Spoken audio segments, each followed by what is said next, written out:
In today's show, the Trailblazers add 2 assistant coaches to Chauncey Billups' staff.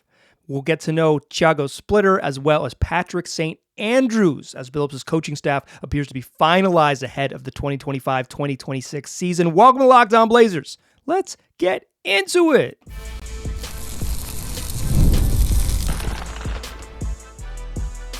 You are Locked On Trailblazers, your daily Portland Trailblazers podcast, part of the Locked On Podcast Network. Your team every day. What's up, world? It's your past first point guard and Trailblazers reporter, Mike Richmond. You are listening to another episode of Locked On Blazers, part of the Locked On Podcast Network, available wherever you get podcasts and also on YouTube. Thanks for making this show your first listen. Coming at you each and every weekday, Monday through Friday. So make it a part of your daily routine. Make it your first listen. Tell your friends to do the same. As Locked On Blazers, your team every day. In today's program, we're going to talk about 2 new assistant coaches added to Chauncey Billups' staff. Give you a little background on Tiago Splitter and Patrick St. Andrews, who have joined reportedly and as reported elsewhere and confirmed here by the good folks at Locked On Blazers. Little independent confirmation for you for my journalistic background. 2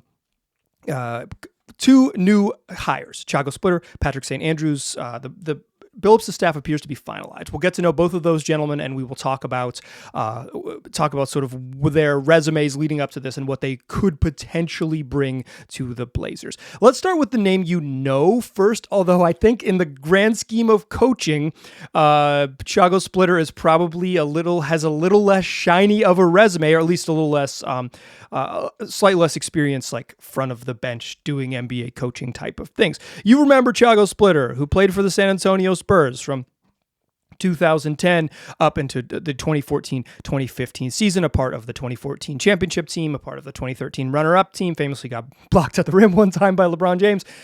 He was darn good on those Spurs teams. Like he's a really good player. You know, as many international players do. Like he turned pro in 2000 and spent almost a decade getting older and growing up in the professional ranks, playing professionally in Brazil as well as Spain. Was a very good player in the ACB league before coming over to the NBA, and then was like really freaking helpful on the Spurs. Like those 2013, 2014 teams, he started 58 and then 50 games back to back. Like he was a big minute player on the teams that were very good for the Spurs. And then the end of his career, he plays in Atlanta, and then apparently, at least according to Basketball Reference, he played 8 games for the Philadelphia 76ers during the 2016-2017 season. I do not remember that.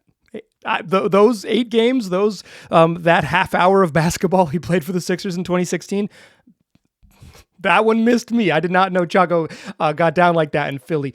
This news first reported by Kema DeLucas, who's a reporter who covers your league.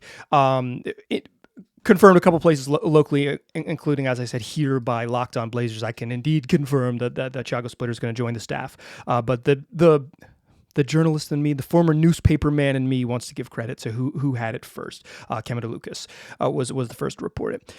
So Tiago Splitter's playing career ends in 2017. And then in 2019, he's hired to be a pro scout by the Brooklyn Nets. He spends that season, 2019-20, of course, cut short by COVID and the world changing around us. But he spent that season as a pro scout. The following year, in 2020-2021, that season, he's promoted from pro scout to assistant coach with a player development focus. So he's like a behind the bench PD guy, player development workout guy with the Nets. So he spends 3 years there. 2020 and 2021, the following season, 21-22, and the season after that, 22-23. Then from there, he is hired by Ime Udoka in the 23-24 season. Of course, Tiago Splitter with those Spurs connections, Ime Udoka with those Spurs connections. This is kind of a branch of the Greg Popovich coaching tree of sorts. In fact, Udoka was an assistant on the Brooklyn Nets in 2020-2021, the first year that Tiago was promoted promoted to the player development role. So they had coached together with the Nets. Then eventually Splitter gets hired on Udoka's staff for the 23-24 season in a similar role, like in a similar player development role. I read an article today about him working with Alperen Şengün. Obviously, like I think we generally assume like big man in the league works with bigs on the team. I think that is usually how it works, although I don't think it's necessarily universal, because sometimes you'll see like old head NBA point guards working with wings and stuff in the league. But you know, Tiago Splitter's whatever 6'11", 7 feet tall. He can certainly be a facsimile and give some tips to other bigs. Although his role in the Blazers will remain to be seen, but certainly in Houston, that was part of his role, was working with Şengün. He spends that season 23-24 in Houston. On real quick as an aside, heavy Portland ties on the Udoka staff. Always have been, right? Like Udoka is a Portland guy, and he gets his Portland people. Ben Sullivan is a Portland guy, was on the staff. Mike Moser is a Portland guy who was on the staff. Garrett Jackson is a Portland guy who was on the staff. And Tiago Splitter got a little taste. He got a little taste of what Portland hoops is like from Jefferson High's own Ime Udoka, and he said, I gotta get involved with this professional basketball in the Northwest. Actually, I don't think that had anything to do with it. It was probably the paycheck, but in any case, honorary Portlander for that year in Houston. Following the year in Houston, Tiago Splitter was hired by Paris Basketball, the basketball team that I believe made it to EuroLeague, owned by David Kahn. Speaking of Portland connections, let's go. David Kahn, who owns Paris Basketball. That, of course, is Paris Basketball that was where Tuomas Isolo, who is now the head coach of the Grizzlies, but was like a high-profile assistant, added to the Grizzlies, and then later promoted to head coach when they fired Taylor Jenkins. Like that's where Isolo was prior to his NBA stint. So like clearly, Paris Basketball is a place where people are keeping an eye on. As I understand it, they were extremely good on offense, like an elite offensive team under Isolo. A little bit worse, but still pretty darn good. Was Splitter, and then they were going to lose a bunch of their talent this year. Shout out to TJ Shorts. Moving on. Someone I know about thanks to past guest Seth Allen. But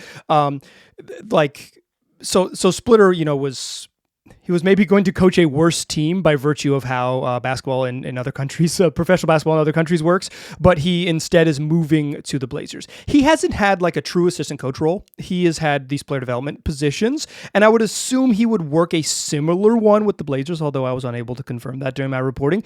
I think we're going to get this hasn't been officially announced by the team, reported some other places, and again, confirmed here, but I think the Blazers are going to officially announce this later this week at some point, either as you're listening to this on Monday or perhaps later in the week. But you're listening to Monday, June 9th show. Welcome. Blazers podcasts all summer long. But they will make it official, and perhaps then we'll have some clarity over roles and who is where. But Splitter has mostly been during his a pro scout and then 4 seasons as a player development coach in the league. He's mostly done that work. He does have experience, right? Like he brings a playing career obviously before he got to the league, but 6-7 seasons depending on how you want to count that Philly season, that Philly stint, like 6-7 seasons in the league.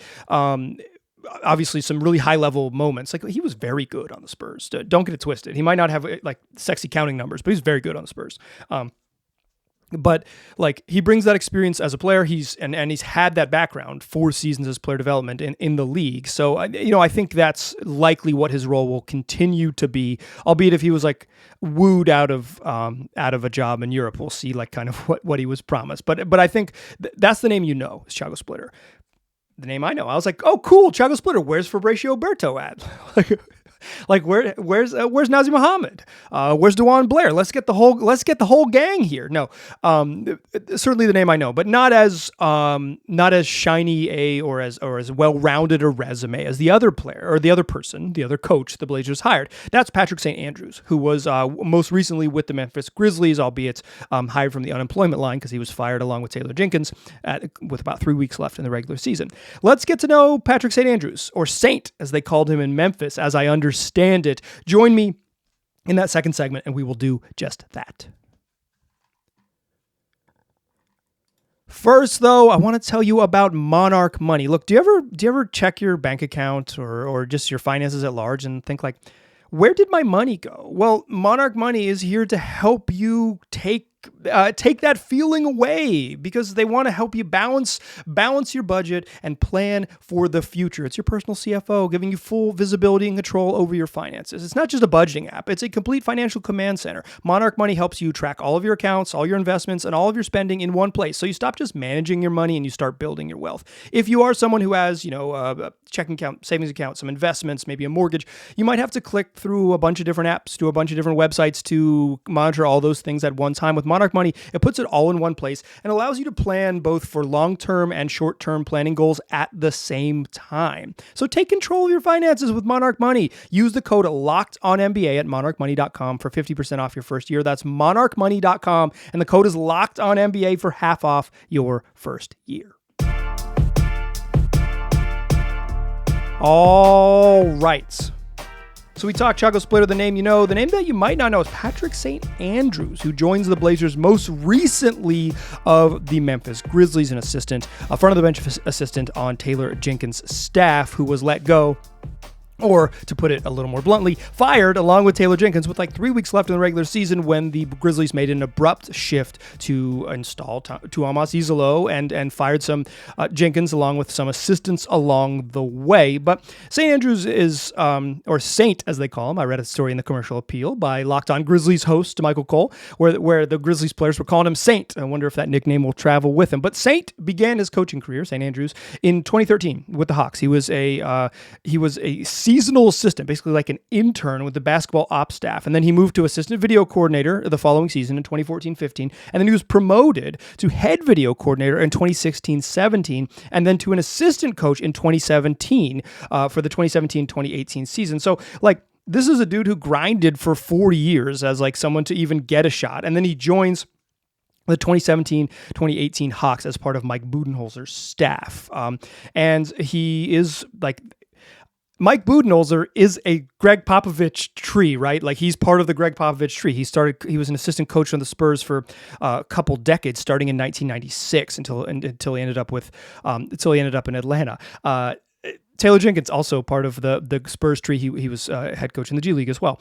But like, so the Blazers, either depending on how you want to look at it, they hired two gentlemen who are either from the Greg Popovich tree, or they added a former Spur and someone who worked under Mike Budenholzer for several years. The trees, Pop has been in the league a long time. The trees have a lot of branches, but certainly Budenholzer and Taylor Jenkins are certainly part of like the sort of larger Popovich diaspora across the league. So Patrick St. Andrews works for assistant coach for the Hawks for the 2017-18 season. Then Mike Budenholzer gets hired to coach the Bucks, and he joins Budenholzer with the Bucks. He moves right along with them from 2018 through their championship run in 2021. He was credited with being a big part of the sort of constructing, orchestrating, organizing the Bucks offense during the championship campaign. And then when Budenholzer was eventually fired in 2023, that's what happens when coaches get fired, is their coaching staff gets fired along with them, and St. Andrews was out of work. But he gets hired by Taylor Jenkins in Memphis for the 23-24 season. This is, his NBA career. He's now basically in 23-24. A decade into chasing the NBA dream in various capacities as a coach and video coordinator, which is the path to being a coach, to be sure, for almost everyone. So, Jenkins was actually, he was on the Hawks staff in 2017-18 when St. Andrews was there. He was on the Bucks staff initially in 2018 when Budenholzer moved over. He brought St. Andrews and he brought Taylor Jenkins with him. So Jenkins had worked closely with St. Andrews and said, okay, I'm going to hire you. And when he was hired initially in like the early stages of October of 2023 during the preseason, the Grizzlies pointed to him. There's, again, a story in the Commercial Appeal by Michael Cole, host of Locked On Grizzlies, pointed specifically to Patrick St. Andrews as this is the guy who's going to sort of revamp our offense. Of course, the Grizzlies went even further the following year and hired more folks to sort of revamp the offense beyond that. But initially, that was what St. Andrews was sort of tasked with. It's like, this is a guy who's like the architect, or at least the offensive coordinator, largely charged with offensive coordinating in 2021 for a championship level team with the Bucks. then this next step is like, okay, Taylor Jenkins says we need to juice our offense and be better. The year he got hired was a mess for the Grizzlies, job suspensions and injuries, and kind of just had like a learning year. And then this year, like the Grizzlies, they hired some other folks, including Noah LaRoche, who was kind of the architect of like the no ball screen stuff that the Grizzlies were running and was really popular until everyone got fired. And they said, you know what, let's just get Tuomo Asisalo in here and run like spread pick and roll, because like, sure, why not? So I think this is what you're getting with St. Andrews is someone who has been in the league a long time, co-signed by experienced coaches, right? Co-signed by Taylor Jenkins is the winningest coach in Grizzlies history. Mike Budenholzer is clearly a great coach, one of the best coaches of the last decade in the NBA without a doubt, even if he's had some shortcomings. Like, he makes teams better. Look at what he did in Atlanta and Milwaukee. He makes teams better. Obviously, he had a stinker in Phoenix this year, but like, it is what it is. Every situation is not perfect. Even good coaches have bad seasons, et cetera, et cetera. But like, you know, he has this experience working in the league. Like I said, has been an assistant coach since 2017, but has been in the league for over a decade, and mostly seems to have that offensive background. I think that's kind of what you want, kind of what you're looking for with these Blazers, with this hire. You know, I think Chris Fleming, who was one of the coaches that was let go by the Blazers this offseason, he was kind of credited with being like, oh, this is the creative offensive player development guy that was part of the Kenny Atkinson staffs, and then eventually in Chicago as part of these like valuable staff member, valuable veteran assistant coach. This is kind of what St. Andrews is. It's like, he's that type of fill-in type of. Now, I'm not saying they're the same coach by any means. What I'm saying is like a role that left was sort of an offensive mind experienced coach, and the Blazers have now hired offensive mind experienced assistant to fill in that role. As I mentioned, my guess is Tiago Splitter is behind the bench, and I would assume that St. Andrews was hired to be a front of the bench guy. I assume you will see him up front. Whether he has clipboard duties or whatever remains to be seen, but that is my assumption with him.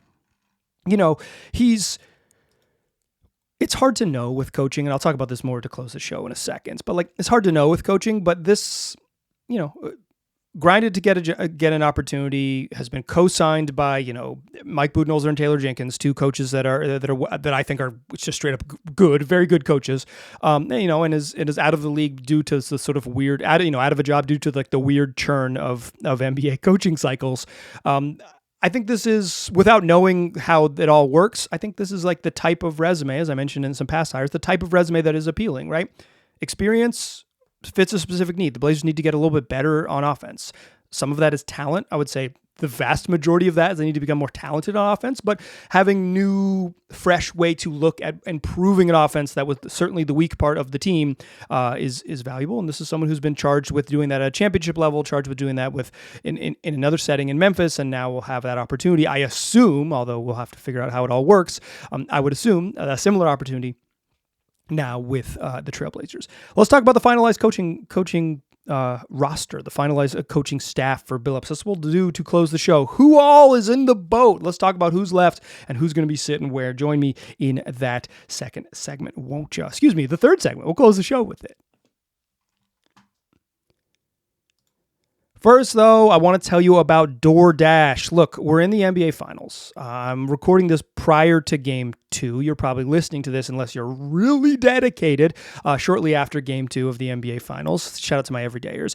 But while we've still got playoff basketball, DoorDash is still bringing the heat with a slam dunk deal for Dash Pass members. It's called They Swoosh, You Score. Anytime a player drops 50 or more points in a playoff game, Dash Pass members score a free 3-piece crispy tenders combo from Wingstop the very next day. You just place an order of $20 or more, use the code Wingstop50 at checkout, and that combo is yours. Crispy, delicious, and totally free. The offer is valid noon to midnight the day after the game, and terms apply. So, you know, you might be someone who orders on DoorDash or other delivery apps, and you think, like, there's got to be a better way, and that's where Dash Pass comes in. If you sign up for Dash Pass, you'll get $0 in delivery fees, plus exclusive perks like this one. How much would you save during a single basketball season? Think about it. Here's the play. Sign up for Dash Pass. Unlock this and more exclusive deals all season long. When any player scores 50 plus in a playoff game, Dash Pass members can grab a free 3-piece crispy tenders combo from Wingstop the next day with a $20 order and the code WINGSTOP50. That's Dash Pass, your door to more savings, more flavor, and more ways to win. Terms apply.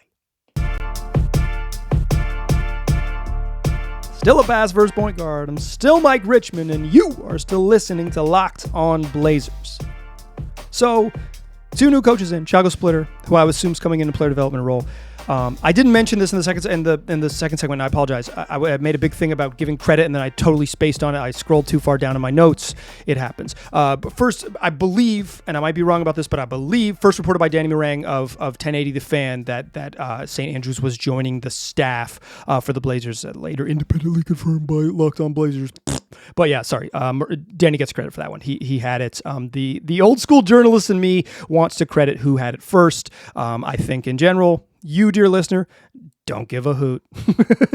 Okay, well, speaking about stuff you might give a hoot about, let's talk about who's on the Blazers staff. So it was reported by Michael Scotto that the Blazers are retaining some assistants, including Nate Bjorkgren and Ronnie Burrell, and their analytics coach, a behind the bench guy, Jacob Mualim, and those holdovers are there. Mark Tyndall is still there, who is a behind the bench player development assistant, who's the last remaining member of Billups' initial staff from the 2021 season. The lone remaining coach on the staff is Mark Tyndall. He's had a full coaching turnover now heading into year 5. I don't think that's wholly uncommon, but it is somewhat notable because typically, if you were to get a new contract, it would be because obviously some of his coaches left, like Steve Hetzel, to get new jobs, et cetera, et cetera. But Billups has had a full coaching staff turnover and maintained his job as they move forward. I think in general, I think adding Nate Bjorkgren to the staff seemed to help. The Blazers took a big step on defense last year, probably in large part because they had better defensive players. But Roy Rogers, who they let go, was the chief architect, defensive coordinator type. So we'll see who steps into that role. But they will have to make some decisions. Some of those decisions is just who sits on the bench, because when Chris Fleming and Roy Rogers were let go, the Blazers lost 2 veteran assistants who sit on the front of the bench. And the front of the bench stuff maybe doesn't matter to sort of your viewing experience necessarily of the team, but it is the hierarchy of coaching. It is who's next in line for, who gets paid more, and who's next in line for other jobs across the league. And the Blazers needed to fill 2 front of the bench roles and a role behind the bench when they made some changes.